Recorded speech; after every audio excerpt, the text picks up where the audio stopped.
नमस्कार सर, स्वागत करती हूँ आपका अपने चैनल जनता का फैसला न्यूज़ में। मेरे पास मंडल अध्यक्ष ज्ञानेंद्र सिंह जी का नंबर आया था। क्या मेरी बात ज्ञानेंद्र सिंह जी से हो रही है? जी सर, जिस प्रकार से देश के यशस्वी प्रधानमंत्री नरेंद्र मोदी जी के जन्म उत्सव को संकल्प दिवस के रूप में जो है देश के विभिन्न राज्यों में मनाया गया और उसके बाद में विभिन्न प्रकार के हॉस्पिटल्स में रक्तदान कार्यक्रम का सफलतापूर्वक आयोजन किया गया। उसके बाद अगर हम बात करें शहीदी दिवस की, तो भगत सिंह जी का आज शहीद दिवस था, जो कि नजफगढ़ के शहीदी पार्क में आदरणीय सांसद महोदय जो है वर्मा जी के नेतृत्व में वहां पर आयोजन किया गया, जिसमें आपकी सहभागिता हुई। क्या ये इन्फॉर्मेशन बिल्कुल ठीक है? जी जी सर, मेरा आपसे प्रश्न है कि आज का जो कार्यक्रम नजफगढ़ में जो आयोजित किया गया उसमें क्या क्या हुआ? हेलो। हाँ जी। आज का जो कार्यक्रम आयोजन किया गया नजफगढ़ में, उसमें क्या क्या चीजें हुई वहाँ पर? वहाँ पर जी ऐसा है, भगत सिंह जी का माला अर्पण की गई और वृक्षारोपण और वहाँ पर भंडारे का आयोजन किया गया। कौन कौन मुख्य अतिथि आए थे सर? मुख्य अतिथि उसमें माननीय 7वीं लोकसभा के सांसद श्री प्रवेश वर्मा, साई सिंह वर्मा जी, उप महापौर श्री सतपाल मलिक जी, जिला अध्यक्ष श्री विजय सोलंकी जी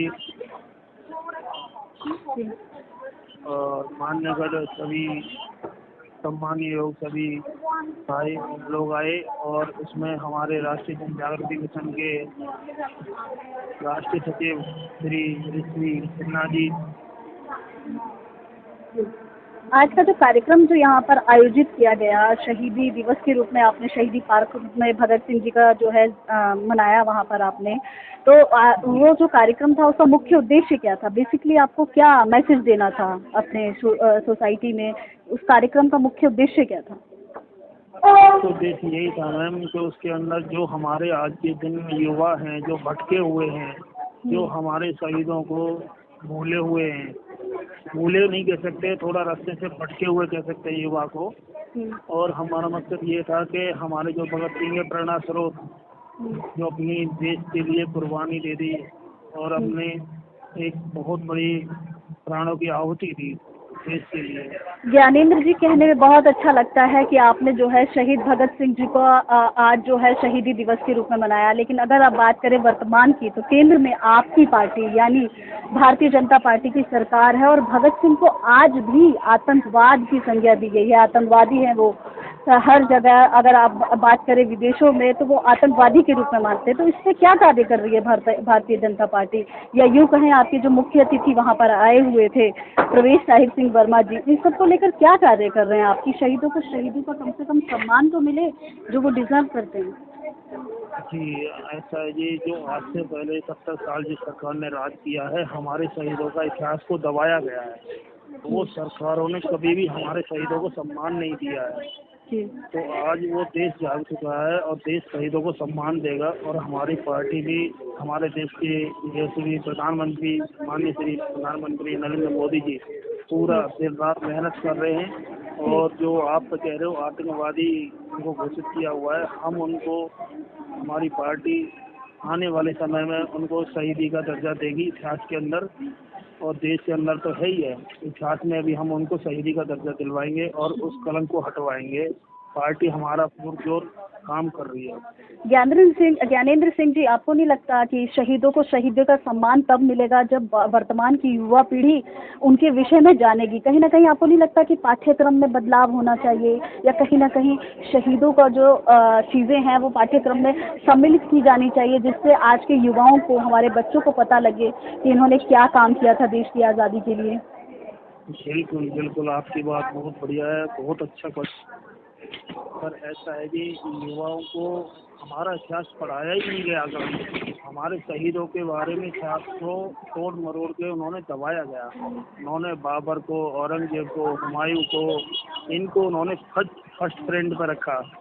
अगर ये हमारे शहीदों को फर्स्ट फ्रेंड पर रख के इतिहास में पढ़ाया जाता तो हमारे युवा पीढ़ी को आज ये भटकने की ऐसी जरूरत नहीं होती और उनको पता होता कि हमारे शहीदों ने भगत सिंह ने हमारे देश के लिए क्या किया और अपने प्राणों की आहुति क्यों दी, क्योंकि आज तक युवा पीढ़ी को पता ही नहीं गया। इन्होंने बहुत ही हमारे इतिहास को दबाया गया और शहीदों का अपमान करा है हमेशा इन्होंने इतिहास के अंदर।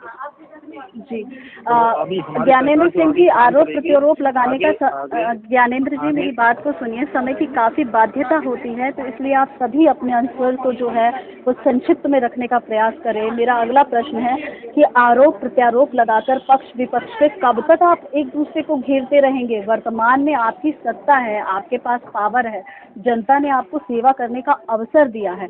अब आप एक दूसरे पर आरोप प्रत्यारोप लगाकर कार्य करने में सकुशल होना चाहिए। इसको लेकर आप लोगों की आगामी योजनाएं क्या है? क्या करने वाले हो आप लोग? देखो, हमारी आगामी योजना ये है कि हम आने वाली युवा पीढ़ी को, एक एक बच्चे को, एक एक देशवासी को अपने शहीदों का इतिहास पढ़ाएंगे और अपनी जो अभी शिक्षा नीति हमारी जो बदली गई है, जो 70 साल में पहली बार तक प्रधानमंत्री जी ने, कि उसके अंदर शहीदों के बारे में पढ़ाया में लाया जाएगा। शहीदों को, आने वाली युवा पीढ़ी को सब कुछ उसके अंदर पढ़ाया जाएगा, जो आने वाली पीढ़ी को कोई बहला फुसला जरूरत नहीं करेगा।